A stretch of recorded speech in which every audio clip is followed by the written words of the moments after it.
थाखाय आन्दलनखौ जों बयबो रायलायलायजोबनानै 2003 मायथाइयावनो दोनथ'दों तेलेंगानाया जेला जायो होमब्ला बयबो बिदों बिपिएफआबो बिदों बिपिएफआ एबसुखौ लेंदोंमोन राजखान्थि हान्जाजों बिसोर थायानो ओंखायनो जों दोनथ'फैयाखै जोंहा गभर्नमेन्टजों ट्राइपार्टाइट टक जादों गावस्राबो जादों जोंहा गभर्नमेन्टजों बिनि उनाव आलादा रायजो बड'लेण्डखौ दानायनि थाखाय जिके पिल्लाइ कमिटि मोनसे सरकारखौ बुंनानै जों दाफुंनो हादों आरो जिके पिल्लाइआ आलादा रायजो दाफुंनायनि खामानिखौ मावनानै गभर्नमेन्टनो साबमिट खालामब्लानो बे आलादा रायजोनि समस्या समाधान जागोन बियो दिनैबो दं डकुमेन्ट आरो बेखौ जों मावनायखाय एबसु आरो इउजि ब्रह्ममोनहा जालायबाय बेखौ नाङा बे कमिटिजों जानायखौ जोंनो नाङा थाल्ला रायजोखौ बिसोरनो रिपर्ट होनांगौनो होमबासो लागोन ओंखायनो मावहोआ दे होमबालाय थाथ' नोंसोर माव 5 बोसोर जाबाय 2014 निफ्राय दासिम बेबायदि पिल्लाइ कमिटियाथ' बाद दोन रायजोआथ' बाद दोन जेबो मोनसे बिसोर खालामनो हायासै आन्दलन खालामनानैबो 5 बोसोराव दा 5 बोसोराव जेबो खालामनो हायिया बे आन्दलनखौ दैदेनग्रा लिडारनि दाय ना हाग्रामा महिलानि दाय जाखो देलाय बुंलाय आन्दलन दैदेनग्रानिसो दाय नंगौना नङा नों जुदि आन्दलनखौ नेतृत्व होनो हाया नों जुदि गभर्नमेन्टखौ कनभिन्स खालामनो हाया नों जुदि मोनसे स्ट्रेटेजि लानानै मोनफुं होनो हाया बे नोंनिसो फ्लप लिडार जागोन ना जाया नों फ्लप लिडार हिसाबै बेवहाय मानो हाग्रामा महिलानि दाय जाखो बिपिएफआ मानो दाय जाखो दिनै एनडिपिआ रायगासिनो दं बुंगासिनो दं एनडिपिआ 10 बोसोर रायलायबाय सरकारजों आरो रायलायनानै जुदि नों मोनसेबो खामानिखौ आदाय खालामनो हायाबा बे दाया रायजोनि नामा बे दाया बिपिएफनि नामा बे जाबाय लिडारफोरनि दाय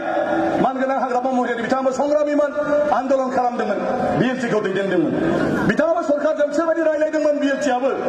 नाथाय 3 बोसोरावनो रायजोफोर बे रायलायनायखौ फोजोबनानै बे बिटिसिखौ लानानै फैदोंमोन बर' रावखौ सिडुलाव सोदोंमोन सिआइटिखौ लाबोदोंमोन जोंनि बेवहाय गोदान बाक्सा चिरां उदालगुरि मोनथाम जिल्ला बिथाङा दानानै होनो हादों बेफोरखौ दा मावफुंदों बिनि उनाव गभर्नमेन्ट जादों हाग्रामा दालां दैजिं फेस्टिभेलिटि जादों बे दलंखौबो बिथाङा मावफुंनानै साहानि मानसिफोरनि थाखाय बिसिबां मोनसे गोदान जिउ लाबोखो बे गासैखौबो बिथाङा 3 बोसोर सावरायनायजों फोजोबनानै खालामदों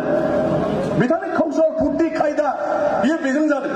आरो बिसोरो 10 बोसोराव गावस्रा लिडारफ्रा मोनसेबो खायदा बुद्धि बाहायनो रोङाखिसै खामानिया जाफुङाखिसै दा गावसिनि जायिया मालायनि दाय जाबाय मास्टारफ्रा आन्दलन खालामफायाबा दाय दखान होग्राया आन्दलन खालामफायाबा दाय एमएलए एमपिआ आन्दलन खालामफायाबा दाय बुजिबाय मानो आन्दलनखौ बयबो खालामफानांगौ जाखो गावसोर जि खालामनो खालामबानो जाबायना गावसोर मोनसे बिसास दं साननाय दं मावलांदों गावसोरनि गासैबो फेलें जानायनि दाया बोरैहाय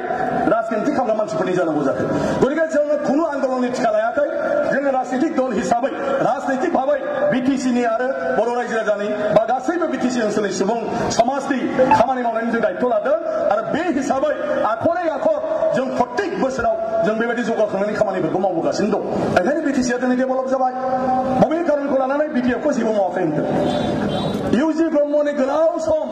दैदेनगिरि जानाय बिथाङा मोनसे बिदिन्थि होदो जे बिथाङा बर' समाजनि थाखाय मा मोनसे खामानि मावफुंखो मोजां बाथ्रा मोजां लेक्सार होनाय मोजां साननाय बे गिदिर बाथ्रा नङा मोजां सिन्थाखौ बयबो खालामनो हायो खिन्थु मोगथाङाव माबा मोनसे बुस्थु मावफुंनायासो गिदिर बाथ्रा दिनै बबेखौ मावदों प्रमद बर'आ दुलाराय बर' फरायसा आफादनि आफादगिरि दुलाराय बर' फरायसा आफादखौ नेतृत्व होनानै बिथाङा दिनै संग्राम खालामगासिनो दं खिन्थु बर' हारिनि थाखाय बिथाङा बबे मोनसे खामानिखौ दासिम मावनानै लाबोनो हाखो उनाव हायो ना हाया आं बेखौ मिथिया जुदि मावनानै लाबोनो हायाबा नोंनि नेतृत्व होनायनि मा ओंथि दं बेबायदिखौ बर'आव थाखो बहुद नेताया नेतृत्व होबोदों थेवबाबो जों सोरबा सासे सानैनि नामखौ मानो रायखाङो बड'फानि नामखौ जों मानो रायखाङो दिनै दुलाराय बर' फरायसा आफादखौ प्रमद बर'आ राजनीतिकनि फुथुला हिसाबै बाहायहोबाय दिनै इउपिपिएलजों थाफानानै एबसुखौ फुललि पलिटिक्स खालामबाय नाथाय जोंनि बड'फाया जेब्ला बेबायदि समाव रायजोआ नों नङाबा नेतृत्व होनो गैला एबसुनि आफादगिरि बिबानखौ नोंनो लानांगोन होननानै फाथिदोंमोन रौथायाव 1986आव एबसुनि आफादगिरि बिबानखौ लाखांनायनि उनाव बिथाङा बे समाजनि दायित्वखौ लानानै आं मावनोसै आरो आं गैयाबानो जाला सानबायब्ला ओंखायनो दिनैनिफ्राय आंनि मावनांगौ हाबाया रायजोनिल'सै आंनि व्यक्तिगतनि गैला बियो गावनि सेल्फ इन्सपेक्टर साख्रिखौ नागारदोंमोन बिनि उनाव इउबिनिलेब पिटिसिए मोनथाम राजखान्थि हान्जा जोंहा दङमोन गासिबो एबसुखौ लानानै बाहायनो नागिरो नाथाय बड'फाया खुनु राजखान्थि हान्जाजों जों थाया आरो जोंहा एबसुनि आइडियलजिखौ लानानै जों आवगायलांगोन आरो बर'नि जि इसुफोर दं बेखौ लानानै जोङो आवगायलांगोन खिन्थु जों पिटिसिए इउबिनिलेब बिसोरजों जों मालाबाबो थाया जों दुलाराय बर' फरायसा आफादा खुनु राजखान्थि हान्जानि सायाव थायोब्ला मोनसेजों थाब्ला मोनसेया दाय जागोन मोनसेजों थाब्ला मोनसेया दाय जागोन ओंखायनो जों रावजोंबो थाया मोनथामबो हान्जाखौ सापर्ट खालामाखैमोन आरो गावनि मोनसे दृष्टिभंगिजों नोजोरजों बियो बर' रायजोखौ लानानै आवगायदोंमोन आरो जोबनायाव बयबो बर' हारिया खौसे जादोंमोन जायनि थाखाय जों बिथांखौ बड'फा होननानै बिमुं होदों।